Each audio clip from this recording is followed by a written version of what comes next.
Students, आज हमारे पास एक क्वेश्चन है कि दो सिलेंडर है और उनको एक स्प्रिंग के द्वारा कनेक्टेड है और स्प्रिंग कांस्टेंट के है और दोनों सिलेंडर का मासेस m है। जब इनको खींचकर छोड़ दिया जाता तो ये ऑसिलेट करने लगते हैं, तो उस ऑसिलेशन की फ्रीक्वेंसी आपसे पूछी गई है। तो चलिए ऐसे क्वेश्चंस की फ्रीक्वेंसी ऑफ ऑसिलेशन या टाइम पीरियड कैसे निकाला जाता है, तो उसके लिए क्या अप्रोच हमें लगानी पड़ती है। तो सबसे पहले मैं ऐसे क्वेश्चंस की बात करूंगा कि जब भी इनको खींच के छोड़ दिया जाता है तो क्या बाहर से कोई फोर्स लग रहा है? छोड़ने के बाद एक्सटर्नल फोर्स कहीं नहीं लग रहा है। एक्सटर्नल फोर्स जब ऑसिलेट कर रहा है तब कोई नहीं लग रहा, यानी सारा फोर्सेस या सारा जो एक्शंस हो रहा है इसका इंडिपेंडेंट हो रहा है। इसका मतलब कि यहां पर सेंटर ऑफ मास, बाहर से कोई एक्सीलरेशन नहीं लग रहा, तो सेंटर ऑफ मास क्या रहेगा?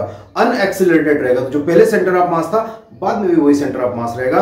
या कोई बाहर से फोर्स नहीं लग रहा, दूसरी अप्रोच बोल रहा हूं कि बाहर से अगर कोई फोर्स नहीं लग रहा तो आप कह सकते हो कि इसका dp बाई dt यानी मोमेंटम इसका क्या रहेगा? कंजर्व रहेगा, क्योंकि F external equal to dp by dt होता है। यस, तो F एक्सटर्नल अगर जीरो हुआ यानी dp बाई dt यानी P क्या रहा? कांस्टेंट रहा, तो P1 equal to P2, P initial या P फाइनल हो गया। तो वहां से भी इस चीज को अप्रोच निकाल सकते हैं। लेकिन अब मैं इस क्वेश्चन की बात कर रहा हूं तो इसमें जो अप्रोच लगाई जाएगी वो लगाई जाएगी रिड्यूस्ड मास की, रिड्यूस्ड मास, जिसको हम म्यू से रिप्रेजेंट करते। तो ऐसे दोनों अगर सिलेंडर है या कोई पार्टिकल हो सकता है, कोई स्फीयर हो सकता है, इनमें से दोनों में से किसका मास लेंगे तो हमें नहीं पता कि इसका और इसका कितना कंट्रीब्यूशन है। m1 m2 भी हो सकता है ये, तो यहां रिड्यूस्ड मास म्यू डिफाइन होता है m1 m2 और m1 प्लस m2 और m1 equal to m2 equal to अगर m पुट कर देता हूं मैं, m1 इक्वल टू m2 और m पुट कर दिया तो ये क्या हो जाएगा? m/2, यानी रिड्यूस्ड मास जो मेरे पास आया वो m/2 आया है। दूसरी कहानी फिर इसमें यह आती है कि अब पूरा सिस्टम इंडिपेंडेंटली ऑसिलेट कर रहा है, कोई एक्सटर्नल फोर्स नहीं लग रहा है, तो इसकी नेट एनर्जी जो रहेगी और कहीं डिसिपेट नहीं होगी बल्कि स्विच करती रहेगी पोटेंशियल से काइनेटिक, काइनेटिक से potential, potential and so on. तो नेट एनर्जी में लिखूंगा तो क्या हो जाएगी? Half mass m into v square plus half k into x square, इसके स्प्रिंग कांस्टेंट या स्प्रिंग एनर्जी प्लस कोई और एनर्जी भी है इसकी, प्लस कोई और एनर्जी भी है इसकी, तो half m v square plus half k x square. इसके अलावा इसकी कोई और एनर्जी नहीं है या है? यस है। कौन सी?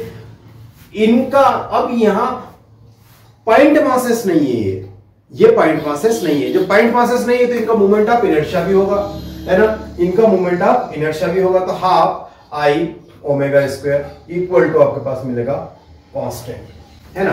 आपके पास मिलेगा कांस्टेंट। तो ये इक्वेशन यानी सारी energy half m v square, half k x square और half I omega square equal to क्या रहेगा? कांस्टेंट रहेगा।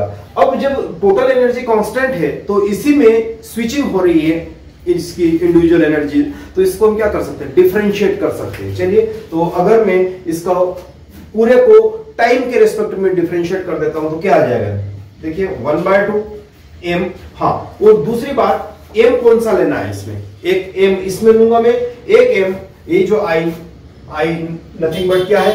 सिलेंडर है, तो हाफ m r स्क्वायर ले लूंगा मैं, हाफ m r स्क्वायर। तो इसमें भी m कौन सा लूंगा?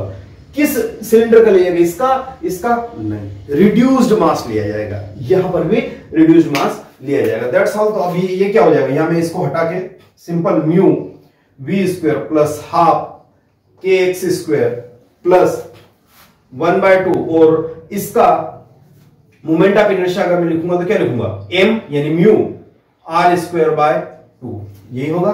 और ये ओमेगा को आप डेफिनेटली या तो यही रहने दे सकते हैं, या अगर स्लिपिंग नहीं कर रहा है तो प्योर रोलिंग है तो मैं लगा सकता हूं v इक्वल टू क्या आ जाएगा? Omega into r. तो यहां से ओमेगा की वैल्यू आ जाएगी v square by r square और अगेन एक कांस्टेंट एनर्जी।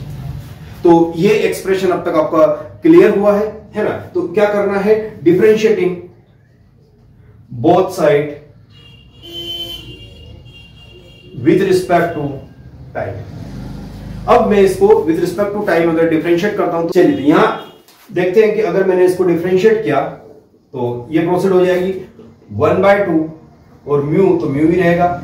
v को टाइम के रिस्पेक्ट में डिफरेंशिएट करेंगे 2v हो गया और ये आ जाएगा dv by dt। Clear? Plus potential energy को हाफ के एक्स स्क्वायर है तो इसका डिफरेंशिएशन 2x और ये आ गया dx बाय dt, यानी x का भी अगेन टाइम के रेस्पेक्ट में। फिर आपके पास आ जाता है प्लस 1/4 आ जाएगा और एक आर स्क्वायर से आर स्क्वायर कैंसिल और ये म्यू आ जाएगा और अगेन 2v और dv बाय dt और इक्वल टू 0 लिख देना है। क्यों? क्योंकि कांस्टेंट और कांस्टेंट का टाइम या किसी भी क्वांटिटी का रेस्पेक्ट में डिफरेंशिएशन 0 होता है। Everyone know that. अब इतनी कहानी अपन को आती है तो आगे प्रोसीड करते हैं। देखिए, तो करना कुछ नहीं है इसमें। ये म्यू जो अभी मैंने बात करी थी आपसे, क्या था म्यू? m1 m2 अपान m1 प्लस m2 और m1 इक्वल टू m2 तो ये आ जाएगा m/2। ये यहां पुट कर देना है 1/2 m/2 व्हाट इज रिड्यूस्ड मास, और ये 2v और dv बाई dt क्या हो गया? एक्सेलरेशन हो गया, प्लस ये 1/2 ऐसा ही रखिए और ये लिख दीजिए 2kx और dx by dt again v बन गया, प्लस यहां भी आप इसको 2 से कट कर दीजिए तो 1/2 और ये म्यू आपके पास कितना है? 1/2 है तो इसको भी, या m/2 है mu reduced mass into v into acceleration equal to 0। क्यों? क्योंकि dv बाई dt क्या है? एक्सेलरेशन है। तो अब यहां इसको मैं अगर सिंप्लीफाई करूं पूरे इक्वेशंस को, 2 से 2 कैंसिल कर दिया जाएगा और बस, बाकी कुछ नहीं। तो अगर मैंने 2 से 2 कैंसिल कर दिया तो ये क्या कितना बचा? mva अपान में आ गया 2 प्लस ये कितना हो गया 2kxv बाय 2 और यहां कितना हो जाएगा? mva by 4। ये मैंने इसको सिंप्लीफाई किया। अब यहां पे कितना आ रहा है? अब मुझे बाय 4 है तो 2 का मल्टीप्लाई ऊपर नीचे कर दीजिए तो कितना हो जाएगा? 2 और ये कितना हो गया? 3, तो 3 mva बाय 4 और अब कह सकते हो 2 से 2 कैंसिल करके आप उस साइड इसको भेज दीजिए, 0 के उस साइड भेज देंगे तो कितना हो जाएगा? Minus kxv। v से v अगेन मैंने कैंसिल किया तो यहां से मेरे पास एक्सेलरेशन का जो एक्सप्रेशन बनता है minus 4k by 3m into x कहता हूं तो ये कितना आ जाएगा? 3ma बाय 4 इक्वल टू आपके पास ये आ गया माइनस kx, तो सिंपली a कितना हो जाएगा? Minus 4k by 3m। ठीक है, 4k by 3m into x। ये वाली कहानी आ गई और ये वाली क्वांटिटी यू नो दैट क्या होती है? ओमेगा की वैल्यू कितनी आ गई? डेफिनेटली कितनी आ गई? 4k बाय 3m, क्योंकि इसको मैं एक स्टैंडर्ड इक्वेशन से कंपेयर करता हूं, a equal to minus omega square x। This is the equation of SHM। तो मैंने इससे कंपेयर कर दिया है तो ओमेगा की वैल्यू आ जाएगी 4k बाय 3m और ये वैल्यूज होती है 2 पाई बाय t अगर टाइम पीरियड पूछा हो, और अगर फ्रीक्वेंसी पूछी तो 2 पाई f। तो यहां से अगर मुझे टाइम पीरियड पूछा जाए तो मैं क्या लिखूंगा? 2 पाई बाय t, तो ये आ जाएगा सिंपल 2 पाई 3m बाय 4k और यही फ्रीक्वेंसी ऑफ ऑसिलेशन